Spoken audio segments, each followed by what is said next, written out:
Enfim, onde existirem pessoas, especialmente mulheres, e violadas pela dor física e moral, se articulam em rede para requererem justiça. No passado, eram os embates no interior dos seringais. Depois vieram as retomadas dos territórios usurpados, a ocupação de terras improdutivas, as marchas pelo campo, a escola para todos, o direito de morar. E hoje, mais do que antes, pelo acesso à igualdade de gênero e eliminação de todas as formas de discriminação de gênero no mundo das inter-relações e articulações interétnicas, que politicamente podem ser classificadas como assassinatos de Estado. Pois a violência campeia, porque apesar da luta pelo Estado de Direito e pela democracia, as elites continuam a praticar desmandos que submetem os demais a situações que comprometem a dignidade humana. Politicamente, estando em meio ao 22º Congresso Brasileiro de Magistrados, que nos remete ao papel da justiça nas sociedades contemporâneas como possibilidade de consolidação da democracia, penso que é hora de rediscutir os parâmetros de julgamento para o melhor exercício não da justiça, mas das justiças, sob pena, de permanecermos reféns de esquema que nos submetem aos grupos hegemônicos. Vale pensar que o silêncio, no caso de Serafina e Miguelina, foi forçado. Os crimes perpetrados contra elas prescritos. E elas preferiram, como disse a Débora, sobreviver em lugar de terceira denúncia, que hoje é costurada como lição amarga, com alianças e muita movimentação social. Talvez, caminhando por um outro registro, se precise ser um pouco bicho, animal. Onça fêmea, a quem os indígenas chamam Raoni, que protege do predador suas crias com muita valentia. E o sentido inverso da animalidade indicada por Serafina em seu depoimento. Penso que chegou a hora de usar alternativamente os modelos que tanto incômodo causam às elites e adotar o sabor dos mitos da América indígena e da África negra, impondo via judiciário as transformações que eles evocam e lutar pelo sequestro, e lutar pelo fim de sequestros e arrastos silenciosos, de estupro, não apenas protegendo as mulheres, mas condenando os autores pela prática do crime violento. Assim, quem sabe, o genocídio possa ser afastado de nós. Caso contrário, os juízes, em lugar de afastar o cálice, que indica a metáfora do sofrimento imposto ao outro, permanece suplicando a Deus, como diz Chico Buarque: Pai, afaste de mim esse cálice divino tinto de sangue. Até porque o direito é pensado como algo que paira sobre nós. Permanecendo na arquibancada, deixamos a nossa possibilidade de ser cidadão em busca de democracia. Lutar, como ensinam as quilombolas e as indígenas, é construir um Estado de direito plural e justo. Para tanto, é necessário contemplar novas formas de fazer justiça. Muito obrigada.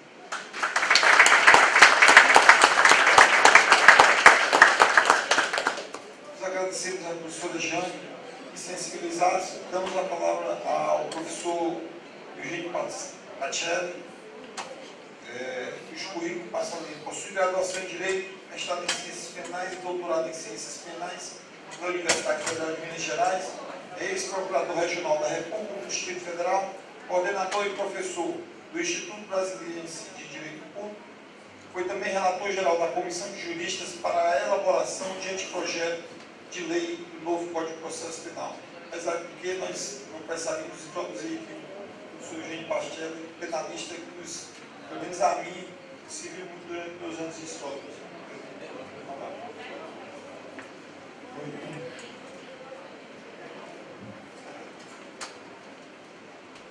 Boa tarde, noite a todos vocês. Eventos como esse são muito importantes, para mim especialmente gratificantes, mas eu devo dizer que a amizade que tem pelo André, foi o André que me convidou, acaba-se hoje.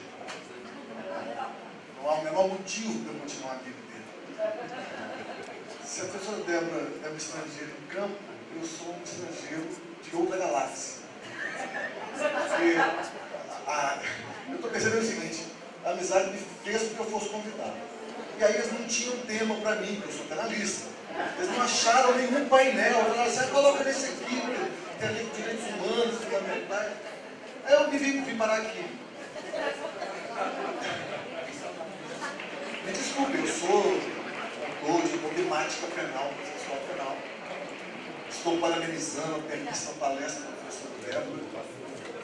Aqui se avançou em disciplinas estéticas, em pensamentos elaborados, metodologia, professor Roger, professor Jânio, fala com minha tia mãe, então já por isso os seus encantos já chegaram rapidamente. Eu não vou fazer nenhum tipo de confissão de incapacidade intelectual. Esses temas são sensacionais. O meu não é. Mas o meu é um canal aberto mais diretamente com a prática jurídica. Eu diria que talvez eu esteja aqui tentando fazer uma dogmática constitucional no que se refere a um tipo de tutela de direitos humanos. Tutela penal dos direitos humanos. Evidentemente, quando se fala em dogmática constitucional, você está já fazendo uma opção de leitura, uma opção de compreensão de normas. E é claro que nesse campo de principiologia aberta do texto constitucional, nós vivemos hoje um momento de pós-positivismo grave, gravíssimo, porque as soluções jurídicas todas partem e chegam ao final a partir de uma interpretação específica de um princípio constitucional. Quanto maior a abertura semântica desse princípio, mais abstrata é a solução e mais difícil fica para o juiz lidar com isso. Talvez o juiz hoje lide mesmo com a necessidade de uma construção de uma teoria da argumentação mais sólida, exatamente em face da necessidade de lidar com essa abertura dos princípios constitucionais. Não foi por acaso que o ministro Barroso disse que é preciso parar de acreditar que a Constituição traga a pessoa amada em 3 dias. Não é? Porque tudo passa a ser uma questão constitucional, e não é. Quem conhece um pouquinho de teoria da Constituição vai perceber que a Constituição não tem essa missão. Não tem a missão de ser um código. Ela não tem a missão de resolver todos os problemas da vida. Ela tem muito mais uma importância política do que propriamente jurídica. Embora, evidentemente, quando se fala da importância política, você está assentando também que tipo de rumo, que tipo de escolhas que esse Estado se constitui. Não vou fazer nenhum tipo de retrocesso histórico para saber que nós não estamos em Estado democrático nenhum. Basta saber que sequer passamos ou chegamos à fase do Estado social. Né? Nós estamos ainda num Estado liberal mais ou menos torto e manco, e por isso eu não me atreveria a dizer que vivemos nesse Estado de Direito, mas vivemos pelo menos sob o compromisso de construção de um Estado de Direito. E isso é o que basta para que a gente possa falar numa hermenêutica constitucional ou numa dogmática constitucional voltada para a realização destes direitos fundamentais. Bem, a escolha de um tema que, quando me fizeram a pergunta, eu não sabia que cairia nessa enrascada, essa verdadeira emboscada, eu mandei um tema achando que seria em outro local, mas o tema seria um pouco sobre verdade e como se constrói uma decisão judicial. Tá? Há muito subjetivismo que poderia falar sobre isso, sobre o psiquismo do sujeito. Eu não vou fazer isso, eu quero só desfazer um equívoco. Aliás, o que me move mesmo quando eu sou convidado para um evento de juízes é exatamente tentar desfazer equívocos. Evidentemente que é uma pretensão, quando se fala em desfazer o equívoco, posso estar eu mesmo incorrendo em outro, é evidente. Mas a tentativa parte de quem se propõe a falar.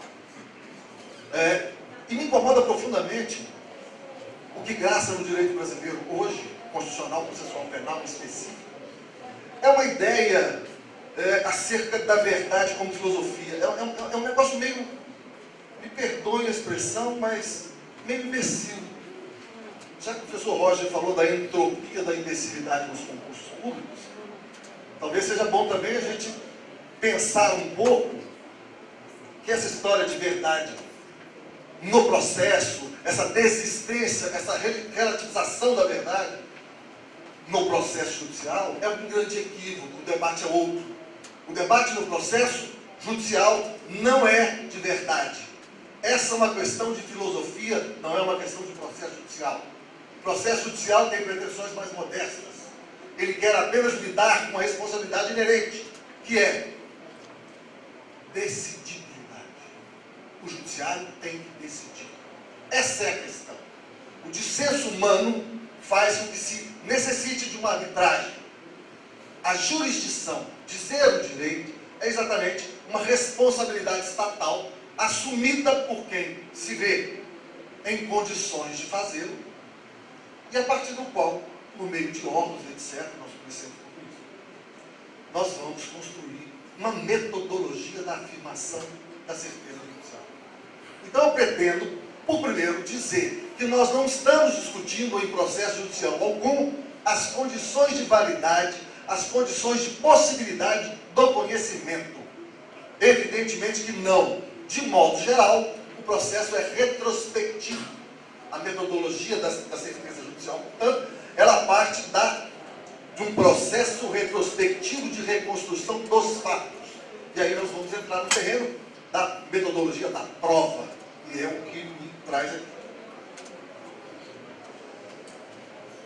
E o segundo incômodo gira em torno de uma compreensão mais recente que vem ganhando terreno e que já gerou em alguns setores da magistratura brasileira, e eu sou testemunha pessoal disso, uma certa revolta contra, por exemplo, a Lei 11.719 de 2008, que reformou os procedimentos em matéria de processo penal.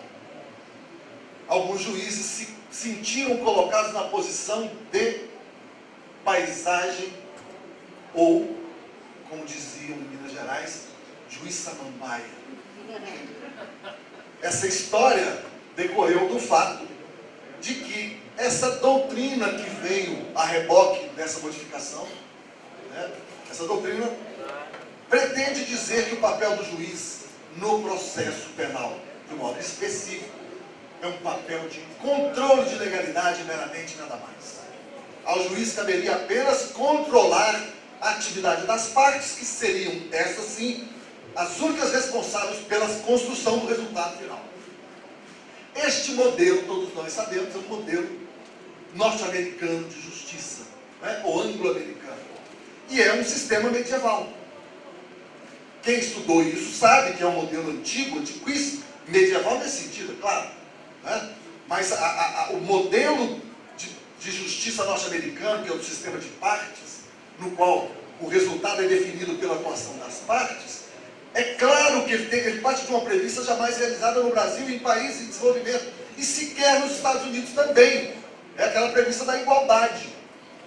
As partes são iguais, então as partes que produzam o seu resultado. Este modelo norte-americano é um modelo inglês, norte-americano, são modelos únicos na história do processo mundial. Nós temos reformas mais ou menos recentes em que se quer, ou que se busca um sistema acusatório mais ou menos depurado, ou talvez se aproxime até desse modelo de partes, mas com uma preocupação não de retirar do juiz a participação no processo ou na prova, mas apenas que ele não seja o protagonista da produção da prova. E nisso estamos todos de acordo. É claro que nós temos, quando a gente fala em processo penal, a gente tem um órgão da acusação e a gente fala em ônus processuais. E os ônus processuais da acusação são do Ministério. É preciso mesmo resignarmos, ou nos resignarmos, afastar um pouco esse modelo presidencialista do processo. O juiz não tem que tomar conta. Nem todo o peso do mundo está nos ombros do juiz. Não é? Se o Ministério Público é leniente, se o Ministério Público é preguiçoso e não cumpre o papel dele, não é problema do juiz. Esse é um problema que tem que ser cobrado, levado à conta do Ministério Público e que ele resolva a sua deficiência. O que não dá, me parece, é que no modelo de hoje, no mundo de hoje, o juiz ainda querer se sentir responsável pelo papel do Estado na aplicação da lei penal. Ele não é o responsável. Ele é um dos atores, talvez o principal, mas ele não deve ser, nem deve ocupar o papel de protagonista do processo penal. Mas fora daí, o passado isso, feitas tais considerações, é muito fácil perceber que, sobretudo hoje, quando a gente quer avançar para além de uma concepção tradicional, clássica do direito, no qual a gente caminha para uma pretensão de democratização do saber e do conhecimento, e assim, da verdade, já agora no campo não processual, nós temos agora uma consolidação de uma teoria discursiva do direito. Ou seja, uma pretensão de consenso, num processo deliberativo que faça com que todos possamos participar efetivamente das decisões que nos interessam, que nós possamos, enfim, sermos artífices da nossa história. Bom, apesar de tudo isso, o que a gente tem percebido é que eu acho que está havendo uma perda de compromisso do intérprete. Eu acho que, na verdade, quando se fala... A professora Débora fez uma abordagem interessante sobre o aborto e outras questões morais, né? Outras questões da moralidade. Até muito pouco tempo atrás, no Brasil, o adultério era crime. O adultério era crime. Não.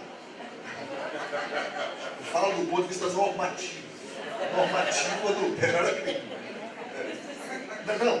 Eu penso assim também, que, na verdade, além do chifre livre, só pensa a lei do chifre livre, a lei 11.106, essa lei foi a que acabou com o adultério de homens.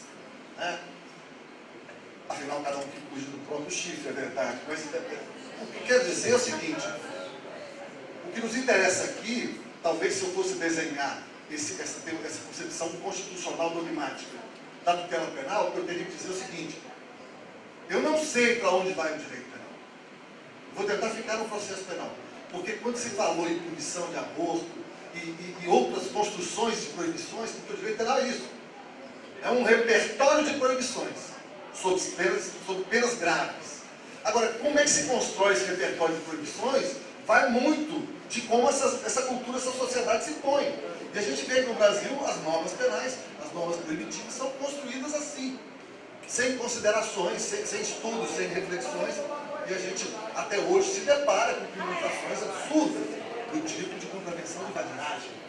Né? Se a gente for levar a sério a contravenção de vadiagem, é melhor fechar o Congresso.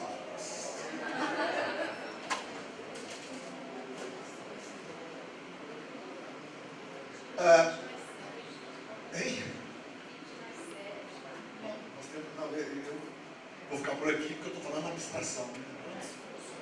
Não vou. Se fosse isso, nós estávamos muito bem. Mas então é o seguinte: um autor alemão de altíssimo nível intelectual de produção científica, chamado Schumann, ele publicou um estudo muito interessante. Eu estou fazendo questão de trazer esse estudo porque ele, na verdade, reflete muito sobre o que a gente discutiu na reforma do Código de Processo Penal. Eu tive brigas homéricas com um dos membros dessa banda, exatamente porque ele queria construir um modelo norte-americano de processo penal. Eu dizia que nós não temos nem onde pensar em igualdade processual. Começava daí o problema. Bem, onde é que eu estava mesmo? Eu estava falando o quê? Não, eu já tinha passado. Eu sei onde eu estava. Eu sei, eu queria saber se vocês estavam. Vocês estavam?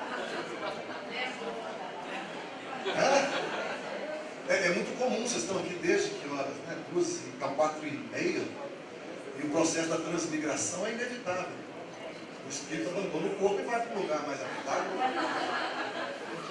E fica difícil ficar prestando atenção nele. Esse estudo desse professor alemão é muito interessante porque ele questiona exatamente o comprometimento do juiz no processo. É exatamente a versão que glamoriza o sistema de partes norte-americano. O juiz não deve se meter no processo porque, quando ele tem alguma iniciativa probatória, ele se contamina com o seu prejuízo, com o seu preconceito sobre aquilo, e assim ele vai em busca daquela pré-compreensão.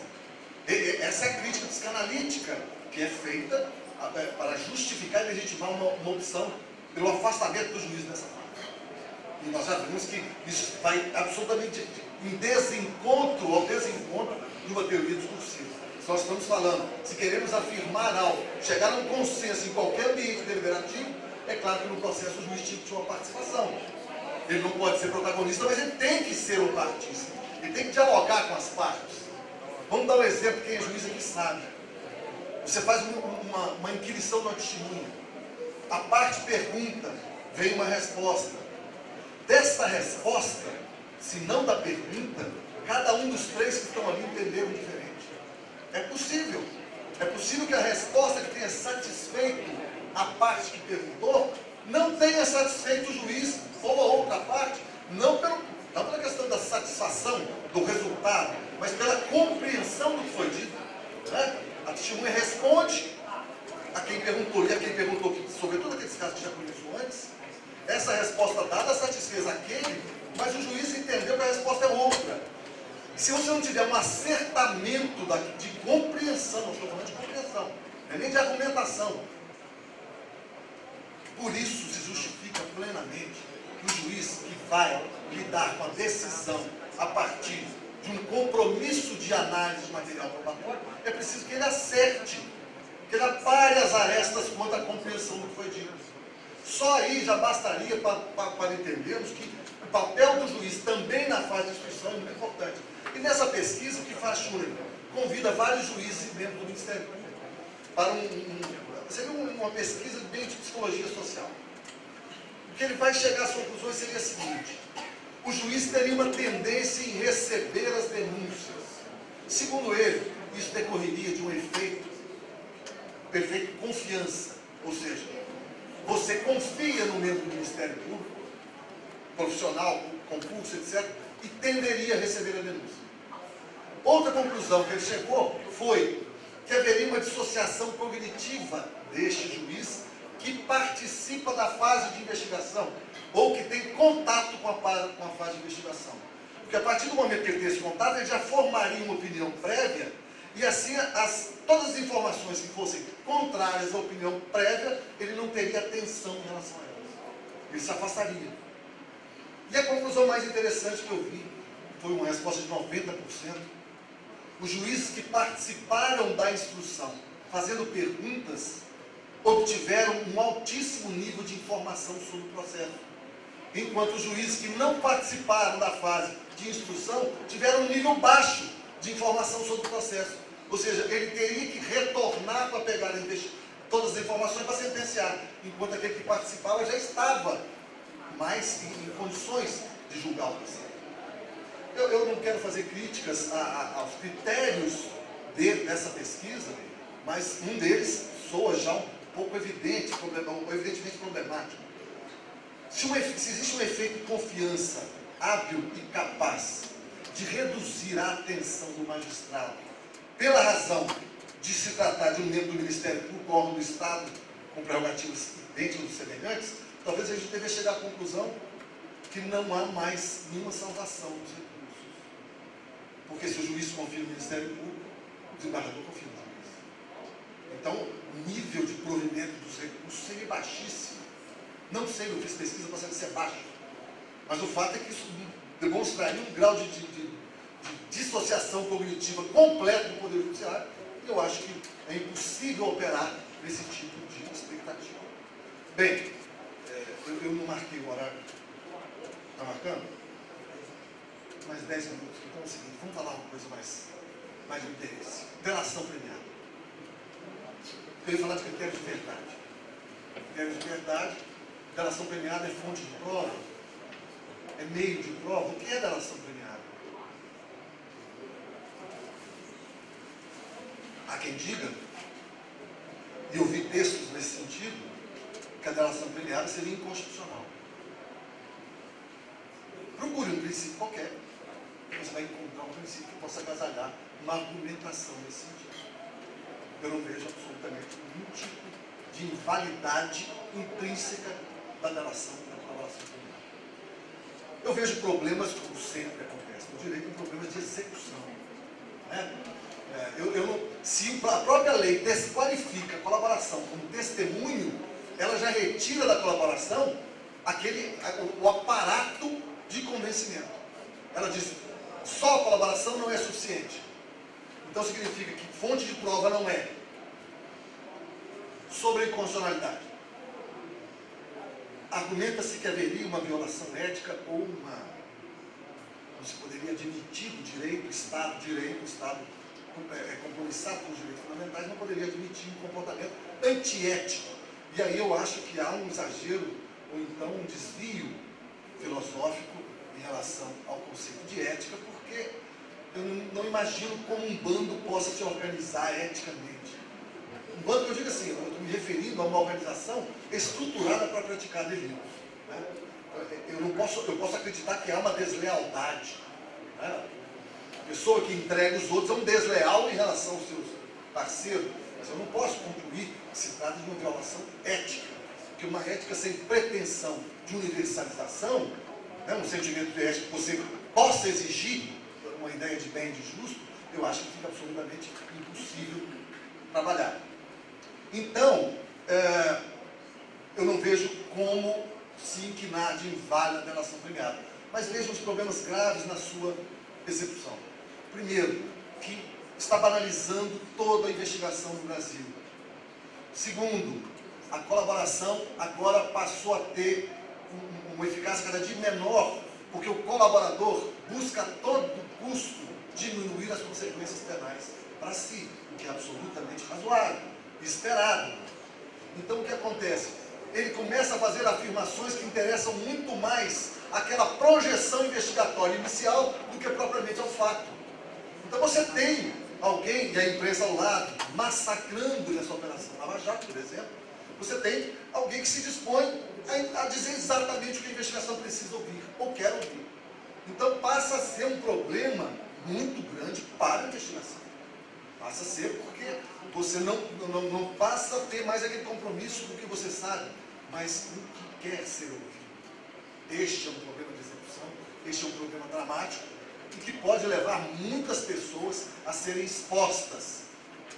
Um senador da República teve contra si instaurado um inquérito policial por requerimento do senhor Procurador-Geral da República, amigo pessoal do meu. Não tinha o menor cabimento a instauração desse inquérito.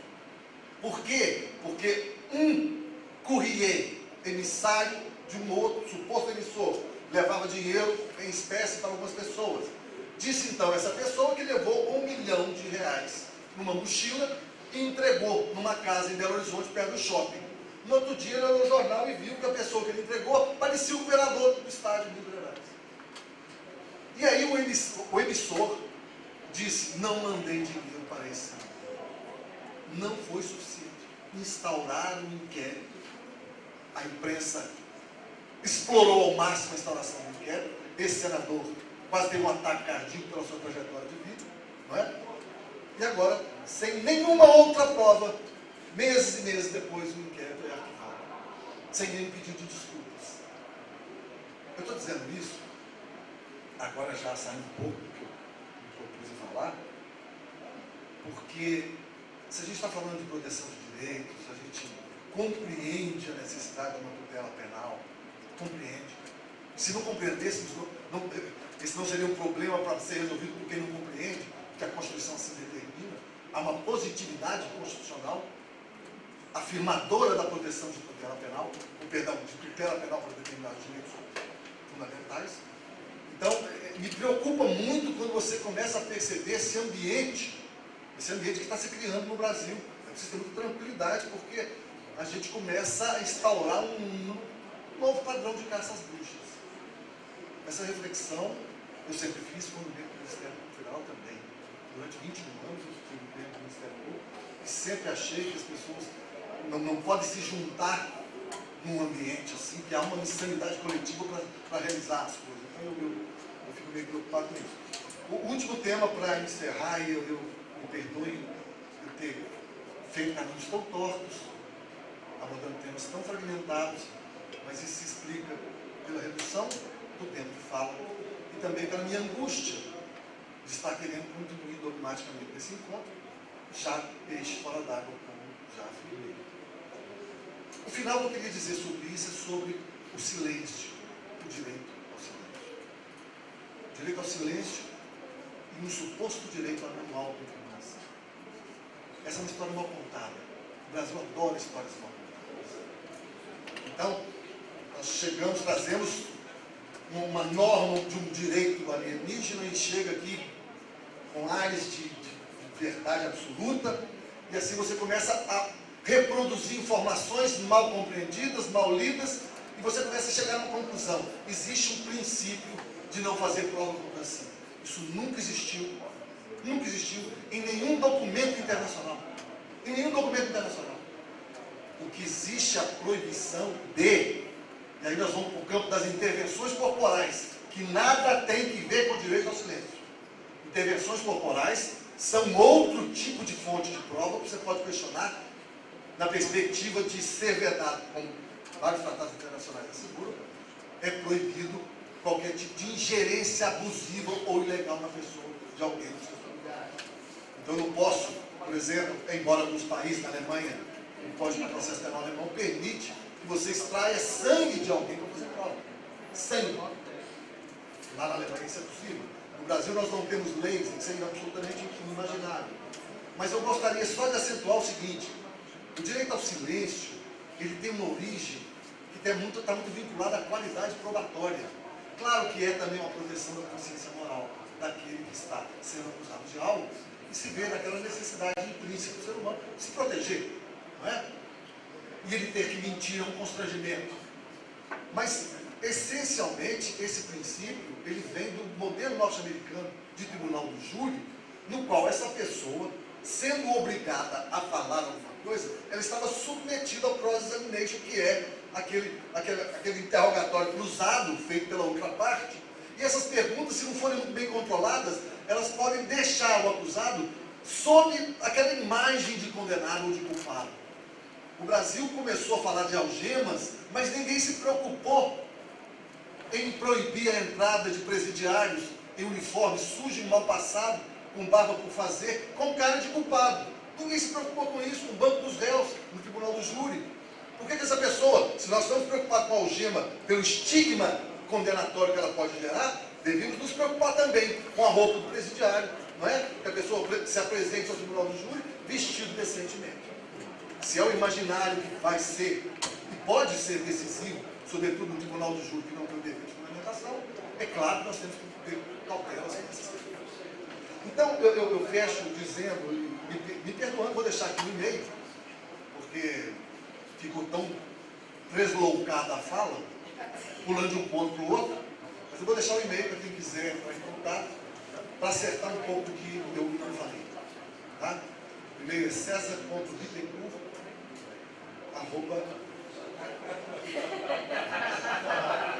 Peguei escrevendo aqui. Distração é isso. Então é Pacelli, Eugênio Pacelli. Obrigado.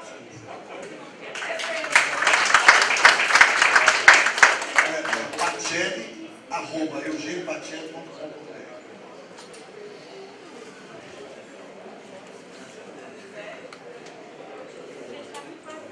Essa última fala não falei do Banco de Direitos Humanos, é uma migração aí do tema, mas eu vejo que nós temos perguntas dele, professor Ribeiro. Foram encaminhadas algumas perguntas? Não? Alguém tem perguntas?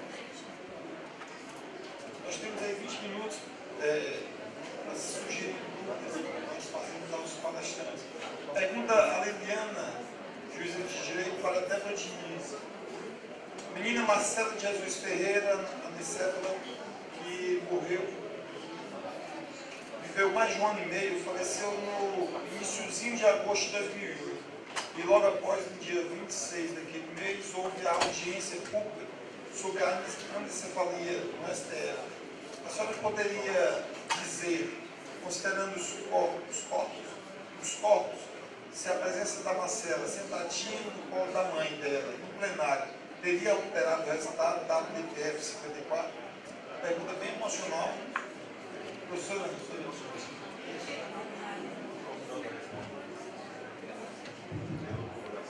eu posso, doutora, inclusive, juntar a segunda, que tem aqui também responder as duas, que são duas que estão aqui. Essa é uma pergunta muito importante sobre quem me fez e sobre a importância de usar corretamente a ciência. Quando nós vamos para um debate sobre direitos ou sobre encaminhamentos de decisões, como a decisão da Suprema Corte Brasileira, e da qual o argumento fático vai ser um diagnóstico médico, aqui importa responder também o que a ciência constatou sobre Marcela. Marcela não era um caso de anencefalia, mas de uma encefalocele gigante. Mas, a despeito de fazer uma discussão científica aqui, o ponto me parece muito importante. Marcela é utilizada como um ícone de uma falência da possibilidade do argumento científico. Marcela é alguém que reclama o direito à vida. Nós estamos falando de deficiências que sobrevivem. Durante todas as audiências públicas do Supremo, se nós vamos aqui só para uma história dela, comunidades de pessoas portadoras de deficiência participaram e disseram: nós não estamos aqui discutindo eugenia, vida ou qualidade de vida. Marcela, a conversa é essa. Mas se eliminado essa discussão, que me parece um fantasma sobre o uso correto da argumentação científica, eu queria ir para um segundo momento. A conversa sobre o aborto em casos de malformação incompatível com a vida, não é de imposição do dever do Estado sobre uma escolha de vida. Não é um Estado totalitário que vai dizer a cada mulher que elas não podem ter os filhos ou manter a gestação que elas querem. É um Estado que simplesmente vai reconhecer diferentes possibilidades de escolhas e de configuração de um projeto reprodutivo. Então, mesmo que a conversa fosse muito mais ampla do que era naquela DPF, que era a anencefalia, da qual a ciência importava como um recorte de sim e não, mesmo que ele fosse, Marcela não estaria naquela conversa. E numa conversa mais ampliada, nós não estamos falando de deveres reprodutivos, mas de direitos reprodutivos. Há uma segunda pergunta da doutora Só fazer uma observação, tem 3 laudos médicos no processo dizendo que ela não é certa. Só um que ela não é. Só para a bem da ciência. Então vamos lá, bem da ciência. Todas as sociedades científicas que participaram da audiência pública, e nós já estamos falando de indivíduos dando laudos, que é a mesma conversa sobre como decide um juiz. Há uma série de estudos que são até bem humorados, que eles dizem: será que um juiz decide baseado no que ele tomou no café da manhã? Esses são estudos sérios, tentando fazer correlação entre variáveis que, na ciência, são escuras. Então, os médicos, eles não são cientistas isolados, dos quais apresentam as verdades definitivas. Por isso que nas audiências públicas foram as sociedades científicas. Foi a de ginecologia e obstetrícia, foi a de medicina fetal, a Sociedade Brasileira para o Progresso da Ciência, o Conselho Federal de Medicina. E todos apresentaram argumentos e evidências que Marcela não era anencefalo. Então, para terminar... Colega, a senhora encaminhou, a pergunta foi feita, o senhor está respondendo. A pergunta ela é feita em cima de perguntas escritas, não vai estabelecer um debate que não é aceitável. Desculpe, mas é que o fato é muito importante. A senhora Como discute. o senhor Roger falou, nós não podemos ficar muito formalistas. Não, mas é porque se nós perdemos o método, a gente prejudica. Nós estamos... Então, só para Mas mais do que terminar, doutor, mais do que até terminar sobre a situação específica da Marcela, eu queria mostrar isso como o tema do aborto provoca nossas paixões. Como nós não conseguimos sequer, algumas vezes, conversar. E o meu ponto aqui não era a verdade de um caso específico, mas uma pergunta sobre direitos. Nós não estamos falando do dever de interromper uma gestação. Então nós não conseguimos ouvir tantas outras mulheres que vão tomar uma decisão diferente. A mãe de Marcela fez uma escolha e vai cuidar da sua filha, caso tivesse inclusive um erro de diagnóstico. Mas o meu ponto é esse. O campo moral, quando ele chega num conflito que dói tanto em nós não conseguimos sequer conversar, nós não conseguimos ouvir. Então o ponto não é Marcela específica, não é Severina, que foi obrigada a manter uma gestação. E aí a pergunta da doutora Denise, que me fez uma pergunta muito interessante. Ela disse que em algum momento ela ouviu eu falando sobre nós deslizarmos de sujeito de direitos para a vida e para corpos. E se talvez falar de mulheres, nós não devemos falar de sujeitos de direitos que habitam corpos. Que se talvez isso não fosse o mais apropriado para uma conversa sobre inteligibilidades e reconhecimento. Eu diria que é exatamente o que disse a doutora Denise.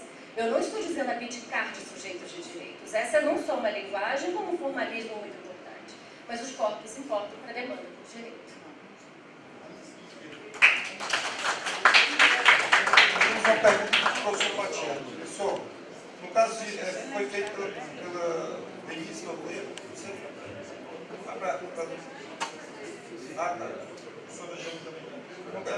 Pergunta, Denise. No caso de crime culturalmente motivado, praticado por participantes de grupo étnico, deveria existir previsão de causa especial de diminuição de pena ou atenuante?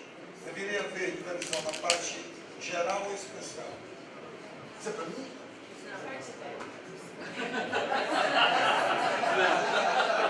Mentira dessa. Bom, eu não sei se eu vou responder adequadamente, mas na verdade, quando as pessoas discutem direitos culturais, acho que elas não estão se referindo necessariamente àquilo que se considera direitos culturais, porque a gente tem que referir a etnia, tem que referir a raça, tem que referir as pessoas que são diferenciadas, ou os grupos, ou os coletivos, né? No caso de povos indígenas, eles têm a prerrogativa de ter um tradutor, né? E que nem sempre esse tradutor está presente no processo. Por que o tradutor não está presente no processo? A Associação Brasileira de Antropologia fez um longo percurso para descobrir os indígenas encarcerados. E a maior parte das vezes a gente não conseguiu descobrir os indígenas encarcerados porque, ao entrar no sistema penal, eles entram como pardos. Então, eles sequer têm a possibilidade de ter este tradutor para poder discutir. Então, a identidade dele é perdida porque, ao invés de se pedir a autodeclaração, você categoriza a partir de categorias que não favorecem a permanência da pertença. Tá? Então, isso é uma dificuldade. A outra dificuldade é que, muitas vezes, ao cometerem crimes, porque aí eu vou me reportar ao PL, que fala de crimes nocivos à sociedade, que é o que fala do chamado infanticídio, que vocês sabem melhor do que eu que infanticídio não é o que está dizendo o PL. É um crime específico e que não pode ser chamado assim, né? Então, você tem que se aperceber se essa pessoa que tem uma pertença étnica, ela não foi, de alguma maneira, ademoestada, punida, sancionada na sua comunidade. Porque se ela o foi, e se nós temos um sistema plural, aí a gente tem que considerar essa punição anterior, né? E, na verdade, todas as sociedades, elas não são acéfalas. Elas têm normas. O sistema jurídico dessas sociedades tradicionais, ele não está codificado, mas ele é possível de ser identificado. Como eu disse, há falhas no conhecimento desses sistemas. E não há uma oitiva adequada para que a gente possa se aperceber deles. Mas há julgamentos importantíssimos dos magistrados brasileiros a respeito disso. O mais famoso é o julgamento de Roraima, onde um índio que estava alcoolizado assassinou um outro índio. Ele foi a tribunal do júri. As perguntas feitas pelo juiz determinaram que não havia provas suficientes. E o juiz considerou que a punição que tinha sido dada na aldeia era suficiente para aquela pessoa. O processo é um dos processos emblemáticos. Eu diria mais. Para mim, ele é mais emblemático, que me debrucei sobre o caso, porque o juiz, em nenhum momento, usou a legislação internacional, que às vezes é abominada por algumas das pessoas que, como disse o Roger, não têm a tradição de ter estudado os direitos humanos como alguns de nós estudamos. Então, o que acontece? Ele usou toda a legislação brasileira, por isso que eu falo da necessidade de utilizar essa legislação com uma certa criatividade. E aí a criatividade não é uma invenção, mas é a possibilidade de arbitrar de forma mais adequada. E aí eu advogo a forma mais adequada como aquela que é melhor aceita socialmente, né? Porque a gente fará melhor justiça se a gente tiver menos contestações sociais. Então, acho que a dificuldade é o ocultamento da pertença, porque se a pertença for identificada, ele tem a possibilidade de ter o apoio do Ministério Público Federal, ele tem a possibilidade de contar com um especialista, que em geral é um antropólogo, para poder discutir a questão cultural e apresentar ao juiz uma possibilidade de julgar melhor. Eu acho que é importante, acho que não só os indígenas precisariam desse intérprete. Muitos dos crimes hoje são mudança de comportamento, são possibilidades novas que aparecem e que exigiriam isso, exigiriam esses especialistas, porque a ficar só num campo, sem a possibilidade de conversar e de dialogar com as bordas do campo do direito, a gente tem a possibilidade de fazer uma justiça que talvez não seja adequada do ponto de vista daquele que recebe a sentença. Era isso. A partir dessa compreensão, o caminho local adequado é, na parte geral, no campo da culpabilidade. É ali que se deveria colocar as diferenças intrínsecas que fazem com que uma conduta seja mais ou menos exigível. Foi, gente. Então, não havendo mais perguntas, eu queria chamar aqui duas observações que caminharam para a mesa. A primeira, dizendo que os ingressos do show de encerramento de Jorge Mateus e os brindes serão entregues no pergolar da piscina do Hotel Turismo amanhã até às 13 horas. Okay? E o segundo é o workshop de fotografia que será ministrado pela fotógrafa Daniela Fernandes. Os participantes irão concorrer a um mini ensaio com direito a 10 fotos. Também iniciou amanhã às 10 horas no auditório. Então eu queria fazer então a entrega dos certificados aos professores, agradecendo aos presentes, com a honra de dividir a mesa. Vocês estão reconhecidamente sábios em suas áreas. Então, professora Débora.